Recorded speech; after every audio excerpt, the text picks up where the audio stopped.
They're going to be a tough team to play. We know that they rebound by committee. We know that they shoot the ball at a high extremely long rate from the three-point line, and we know they like to get in the run. You know how tough it is to get here. Do you think the freshmen, younger guys, fully appreciate what's going on right now, or do you think they might not take it for granted because they're part of the ride? But you know what I'm saying. The fact that this isn't just a gimme. I feel like everybody is.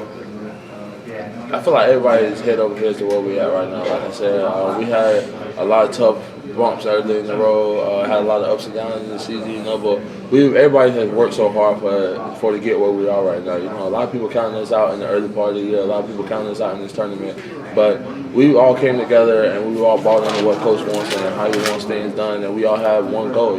So everybody has a job to do on this team.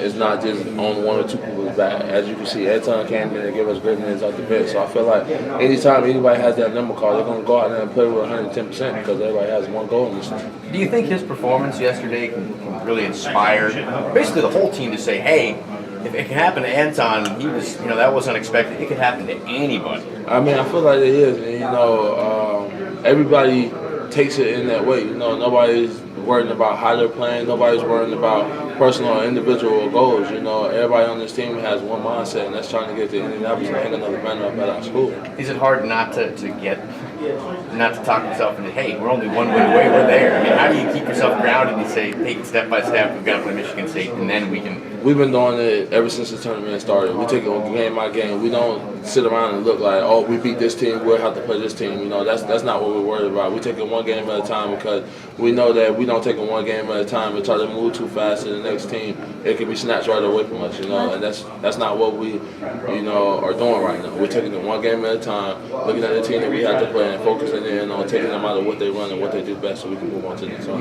You know Coach Patino pretty darn well. Does he get extra up to play those big-name coaches like himself, like the Izzos, the Williams, the Krzyzewskis? I can't even tell you that's a yes because Coach P is up for every game. He coaches with so much passion and so much energy in every game to, do anything that he can to make sure that we know the players inside and out, make sure we know the other team as well as we know ourselves, So it's never one of those things where Coach P is like, oh, I'm playing Tom Izzo this night, or I'm playing Mike Krzyzewski this night. No, he's playing a big-name coach every night. Something I've always wondered was, and I don't know, Tony wants to know too, but we noticed you change your shoes a lot during the game. Yeah. Like, what goes into that? What makes you want to switch out your shoes during the game? It just, depending on how I'm feeling at that point in the moment, and depending on how the shoe is feeling on my feet at that point in time. Some shoes, it depends on, and it also depends on what type of socks that we're wearing into that game. Because if I start out with one pair of shoes and we're wearing game socks, that shoe starts to feel different on your feet when you start to sweat a lot. So I started to just check my shoes out. It's about the comfortability of me. So it's not like a superstitious thing; it's a feel thing. Yeah, it's more of a feel and how I feel going in because I'm gonna have to play within these shoes. I don't want to be out there uncomfortable, right? And end up injuring myself. So I just go to what feels comfortable for me. Well, then, what is your superstition? What is your superstition or pregame ritual? Wayne told us he has to have a different pair of socks for every game. Terry told us he has to be chewing gum during a game. Do you have something that is unique for you? The one thing I'll probably say is unique for me is that I talk to my grandmother a lot. I talk to my grandmother every day, So it's one of those things where I feel like I have to talk to her and listen to her pep talk before I listen to Coach P's pep talk, I'm a spiritual believer of family and praying. So I make sure that I do those things every day, So it's one of those things where I just got to get in tune with myself and just get myself prepared to play the game that I love to do. I don't mean to pry, but just generally speaking, will she just kind of say the same thing, or does she have different messages for each game? Or Nah, she has different messages for each game.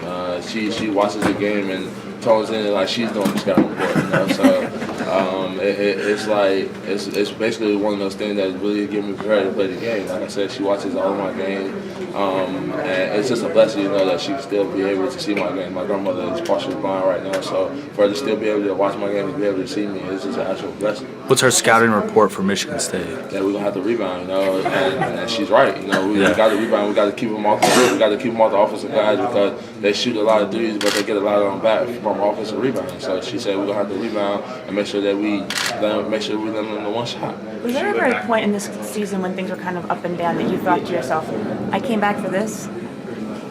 No, there isn't. I mean, every team has to face its adversity, and we faced ours. You know, nobody on our team never backed down from the many different parts of adversity that we had to go through. You know, so I just looked at it as one of those things that we're gonna have to overcome, and we did it. You know, we gelled together at the right time. You know, everybody in this locker room has one mindset and one goal. You know, and that's what we wanted from the beginning of the season. But it took us to go through some ups and downs to get there.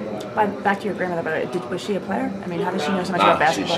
She wasn't. She's just actually the one that put the ball in my hand from the beginning. When I was younger, she said I used to always tell her that I was going to be on the magazine doing what I love to do, and that's playing basketball. You know, so she put the ball in my hands, and ever since then, I've been taking it as a blessing, and you know, just taking it in stride of working as hard as I can to become one of the best players that I can. So. Ever since I've gotten into college, you know, I've just worked as hard as I can and made sure that I try to put myself in a situation where I can take care of my family. What's her name, if you don't mind me asking? Maybe Harrell. M-A-M-I-E? Yeah. Harrell? Yeah. Does she live back home in Tarboro? Yeah, she does. She still lives at home with my family, with my mom, my dad, my aunts, and my brothers. Montrezl, I got a quick question to ask you. In one word, I want you to describe